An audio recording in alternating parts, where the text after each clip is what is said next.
Greetings, everyone. So beautiful to be here. I've been in meetings today, and they've all been with women and about bringing women together and the divine, not only the divine feminine, but actually our immortality, our immortal divine essence. So this is really an honor to be here. And I'm amazed at how I had been kind of in between meetings. My energy was kind of dropped. But now, as I come and am seeing all of you, I can feel the resonance and the upliftment and the nourishment. And I have this candle going, I've lit for us. Thank you for that beautiful introduction to Sande, just so lovely. And I want to honor our time together and honor that you have graced me with this invitation to center and to do this opening prayer on all our behalves. So with that, I'd like for us to just really relax and take some deep cleansing breaths, and the exhale, just take the exhale a little longer. As you exhale longer than your inhale, it activates your sympathetic, your autonomic nervous system more. So we breathe together and relax together, listening to the sound of my voice. Even I am listening to the sound of my own voice. I want to welcome deep mystery, divine source, creator, that which brings into manifestation this universe and the multiverses of which we are now gaining more touch. Oh, divine source, resource, holding us, let us be aware of your intimacy, the intimacy of your being, and being reminded of how not only do you manifest our bodies, but the spark that beats our heart and the spark that comes with each breath, so that those two sparks, the heart and the breath, unite to give us life and to ignite the wondrousness of this vessel in which we live, this vessel of creation. And for us here, we recognize this vessel in a feminine principle, because we are the ones that bring forth the next generation and the next generation. So we want to thank you and give gratitude for the way we walk with you in this great honoring and sacred task to bring forth the next generations of life. And with this, we ask that you give the women of this planet the guidance, the strength, the wisdom, the intelligence, the courage, the brilliance to bring ourselves together in such a magnificent, synchronistic way to bring healing to ourselves, to our families, to our human family, to our relationships with all of life on earth, both animate and what seem to be inanimate, because we know that all of life, our planet, and everything is in essence conscious, living, and evolving with us. So thank you. Thank you for this gathering time together. And may our time together be nourishing in such profound and surprising ways. And we ask for special blessing for Connie, your beautiful, beautiful servant, as she presents more of the mystery of who you are, for our nourishment, for our sustenance, And thank you. And so it is. Takwiyase. Thank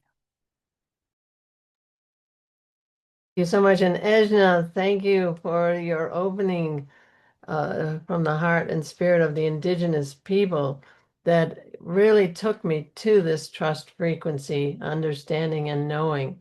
And I've dedicated 30 years of my life to bringing forth that heart and spirit of the Indigenous people, what your people are carrying for humanity, for these times, for this healing, for this connection to an expanded universe. When you closed with Mitakuye all my relations, I came to understand that that meant everything, the universe, and all the animals and the rocks and the trees and all that through these visionary elders who came into my life in the 90s when I was seeking the missing pieces of our paradigm because I saw as a young person that we were out of balance, that our way of life was not serving the human heart and the human spirit, and that we had so much love in our hearts. I saw that through Florence Nightingale. I just saw, I had a revelation, the love that she showed, and I just get this information, and it changes my life. And I went seeking why we're so out of balance and went to Europe looking for these missing pieces and found the same thinking and came back. And there I picked up a book of native thinking in Santa Fe in the 70s, and I got it that there were 300 Indian nations or however many there are that are carrying clues and keys to this connectivity to the heart and all of creation.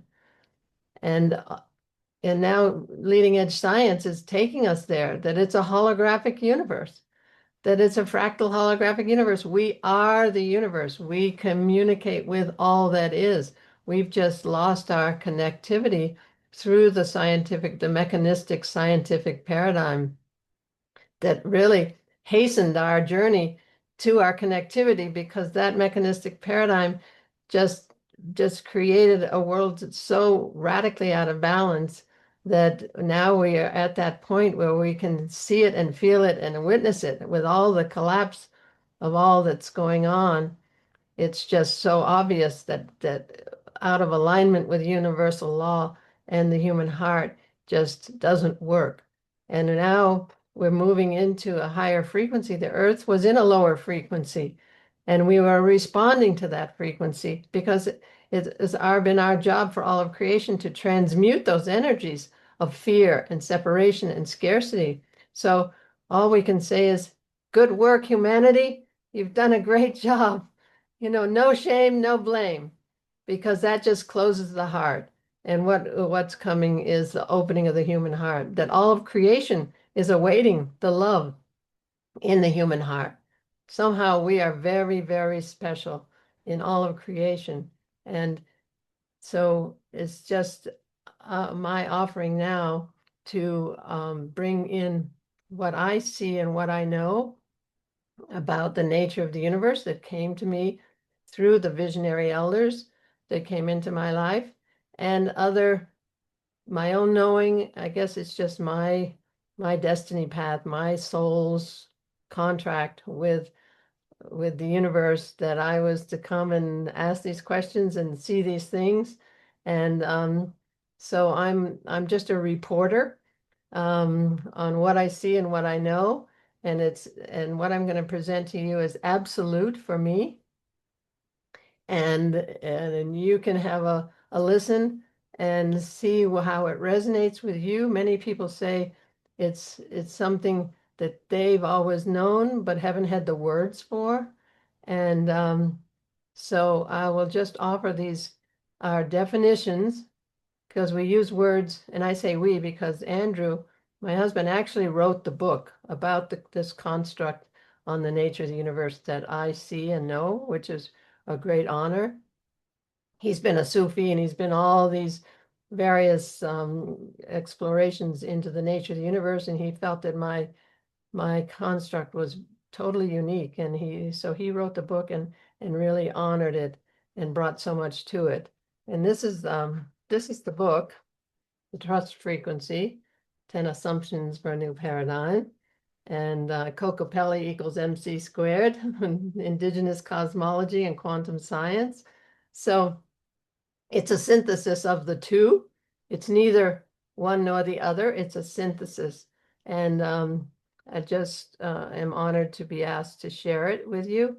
And so I just ask that you breathe and open your hearts and your minds to this construct, because it's challenging to our current belief systems in more ways than one, because what it does is it takes us beyond right and wrong, good and evil, and victim and perpetrator. Okay, that's huge. That's the next big leap in consciousness into what is contained in the Indigenous knowing. And that is that everything has a purpose. When the elders said that to me, I got it. Everything has a purpose. That when the elders spoke, I listened. They said, listen. And I listened. And I acted on what I heard. And so this construct takes us into that field that Rumi talks about. Beyond right doing and wrongdoing, there is a field.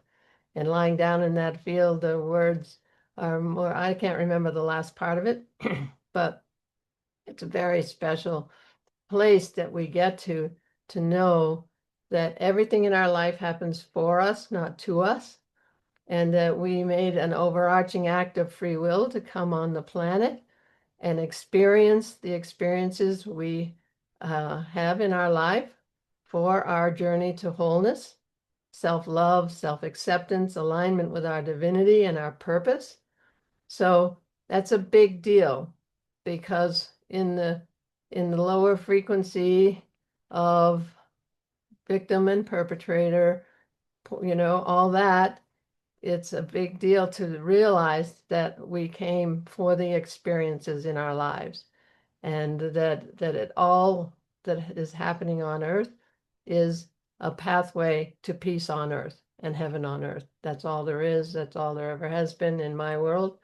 And we're doing a great job now with the leading edge science that's really going into the oneness of all that is. And what the science can't bring is the sacredness. And Ejna spoke of the sacredness, and the sacred is a vibratory level unto itself. So as we go into our hearts and truly feel the sacredness of all that is, we shift our frequency. So let me just go over some of our definitions and our assumptions so that you get a sense of what this construct is. And I'll send you, in the email, we'll send you a link to the definitions and 10 assumptions so that you can just go straight to those. And also we have an online ebook, The Conscious Loving Universe, a guidebook that's free. And it's a synopsis of the book. So we'll include that in the email that you'll be getting.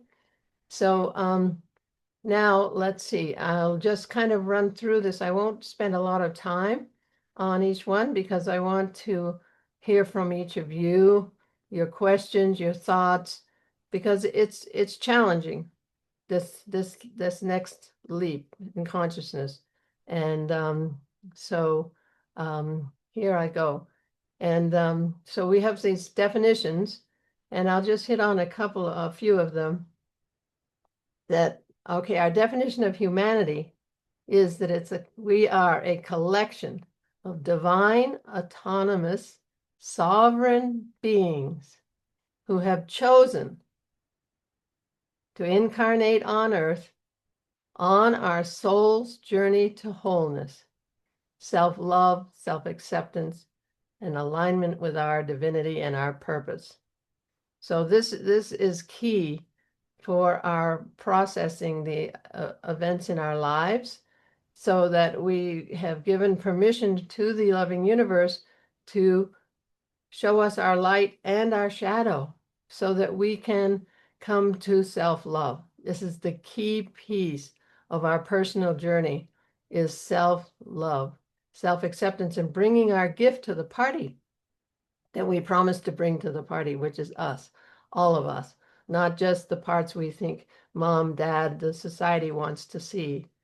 So we have an online course called The Dance of Souls that we'll also send you a link to and a 50% discount so that you can explore this aspect of our relationships with ourselves, others, and the universe. So that's our definition of humanity. And our definition of love is it's the fundamental unifying and creative force of the universe. And I'll go into that further with our assumptions. But then frequency is the vibratory rate that determines the characteristics of a particular reality. There are a wide range of frequencies, each with its own reality and its own distinct laws. Okay, this is key. Okay, the laws in the different frequencies are different. We are heading into a completely new reality as we shift frequencies. Okay, we're not going to fix what's been. We're going to move into and create something completely new because it's a different set of laws. It's very exciting and it's in process. If you listen, you can hear it that we're shifting out of all that's over and going into this new reality. And so the trust frequency is where the soul's destiny awaits with more abundance, balance, freedom, joy than we can fathom, where the true nature of the universe is experienced. And see, this is core to the native way, the native knowing. Okay, and it's in their giveaway. You know, I saw it through their giveaway. See, everything that came to me through the native way, I took as absolutely true. That they were carrying information about the true nature of the universe. And it became absolute for me. So when they have their giveaway, I'm like, okay, we're going to give it all away because we're not going to be hoarding anymore. We're just going to, because there's more abundance than we can fathom, the whole hoarding, saving, greedy thing is over. For me, it's just over because the native people give away, okay? Because they know there's sevenfold's going to come to you. So that's a vibratory level. Okay, that's a vibration. And if someone likes my necklace, oh, I see, I understand. It's your turn now. So you know, that takes a lot of responsibility on everyone's part. It's not greed that wants my necklace. It's, hey, it's my turn. You know, you're the caretaker of it. Imagine no possessions, right? John Lennon brought it all to us in the song Imagine. And Jesus brought us all the miracles in his way. I say he's a way shower. So anyway, it's a completely different ball game, I say, up in this higher frequency. And free will is the right to choose our frequency. Okay, we can choose not to align with what our hearts are saying, with what circumstances telling us. We can choose to be in a lower frequency. So it's a huge responsibility, our free will. And then we have the consciousness, which well, I'll go into that in the assumptions. So I think that's all the key pieces of the definitions. And so I'll just run into the 10 assumptions. And the first four are foundational to this shift. And because the rest of them are important and but really are foundational, but they to a general consensus. But the first four of our assumptions really shift things. And that is, so our assumption number one is we live in a conscious, loving universe. There is only love. Okay, that's a big deal. Okay, people are saying, yeah, it's a loving universe. Everything is love. You know, the love has come back into the parlance of our time. But how can it all be love when all those things we see as not love are in our everyday world and have been forever? And I don't even use a word to describe those things that we see as not love, because I don't want to give it any energy. But with this construct, we resolve that paradox of the love, that we call it the love not love paradox. Okay. And how do we resolve that?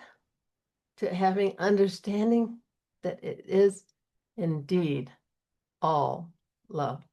That's a big deal. So here it goes, and this is how we resolve that paradox.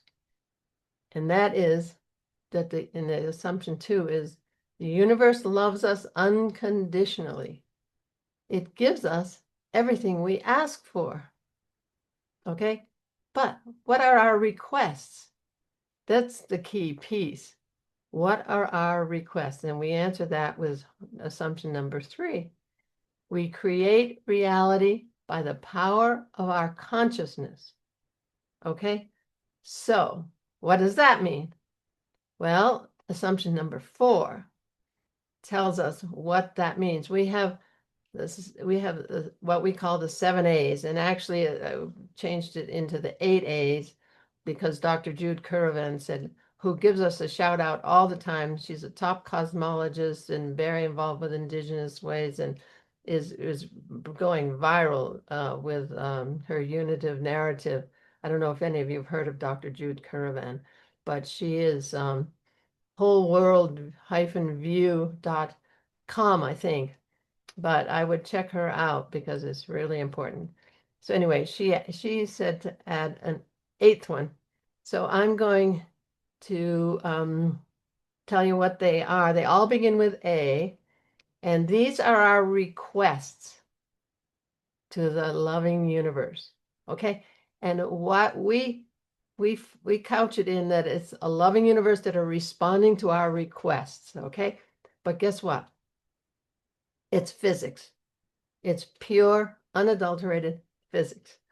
What level are we vibrating at? Okay? Because the realities in the different frequencies are different. The laws are different. So we say, okay, these are our requests to the conscious loving universe.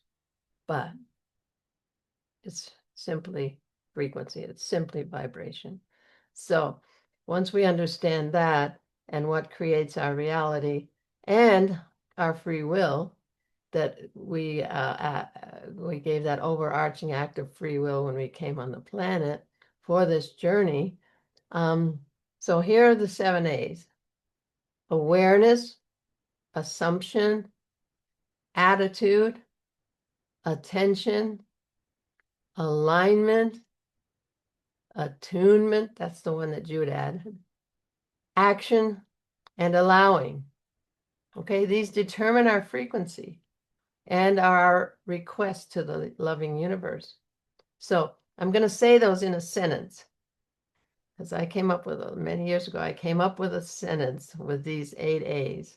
Oh, I've added that attunement. You'll see how I added that. Okay.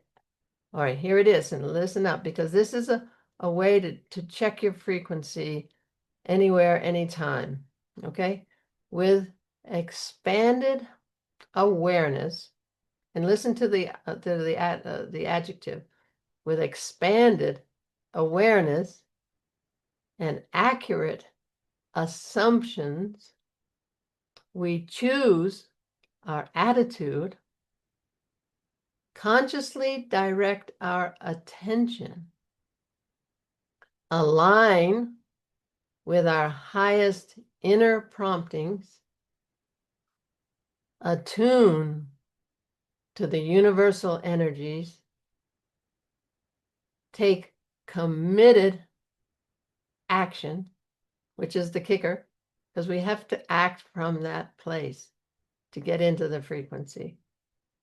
and allow the loving universe to manifest beyond our wildest dreams because we've shifted frequencies. We can't even imagine what's in that frequency because no one has lived it on the planet yet. We're creating something completely new that's never been on the planet. There's been the mystics and the shamans and the different aspects of different cultures and people in humanity who've who've touched on it and lived it, but not in the way that it's going to become, because this has all been for a purpose. As I said, in the native way, everything has a purpose. Well, this whole process has had a purpose, personally and collectively. So, that's the first four assumptions. And that's the construct that'll shift everything for us individually and collectively. As we keep our vibration high and we feed the collective consciousness because we are the loving universe. We are it. Everything is, everything we do, say, think, feel affects all that is. Wallace Black Elk, the Lakota elder, one of the elders, visionary elders who came into my life, he said, yeah, your thoughts go all around the planet. I took everything that he said and put it on my screen to see, okay, what does he mean by that? And then quantum science comes and says, yes, it is a holographic universe. We are it. And so everything we do affects it. So it's really beautiful, and I really recommend that you listen to the words of Ejna and other visionary elders. And I say visionary because they're the ones who see the universal aspect of all that is, of humanity. And they go into the healing and the going forward and leave the lower vibration behind. Okay, that victim, that mentality that is so prevalent in all of our thinking, given our circumstances on the planet, people who've had trauma, etc., um, is really important that we transmute those energies into love and forgiveness. And it's actually in the trust frequency, the word forgiveness isn't even relevant because we have gratitude for the experiences, for what has come for us, and for all that has occurred, because it is a part of the process of humanity doing its job in transmuting those energies of fear and separation and scarcity. So I can run through the last few assumptions, and I won't speak at length about them. I don't know how long I've been speaking. How are we doing, Sandy? So I'll just run through the other assumptions. Yeah, go please do. And then we'll So, open it up. Yeah. so assumption 5, free will is an absolute law of the universe. We have the freedom to choose our frequency. We are masters of our own destiny. So number 6, circumstance guides us on our journey to wholeness. And I've always said circumstance loves us more than we do, because we've incarnated into this belief system and this whole paradigm that asks us to be a certain way and do a certain thing to please mom, to please dad, to look successful and all those things, when in fact our soul came for something else, for something that mom and dad don't approve of. And yeah, someone came to be a poet, and daddy was a doctor. Daddy wants us to be a doctor, but guess what? We flunk out of medical school and turn to poetry in our crisis time and become this beautiful poet that we promised the world we would be. So just this is a key piece: is circumstance loves us more than we do. And Number 7 is there is only now, this precious present moment. Living trustingly in the now, we experience the true nature of the universe. So that's key. That's really important and pretty hard to do.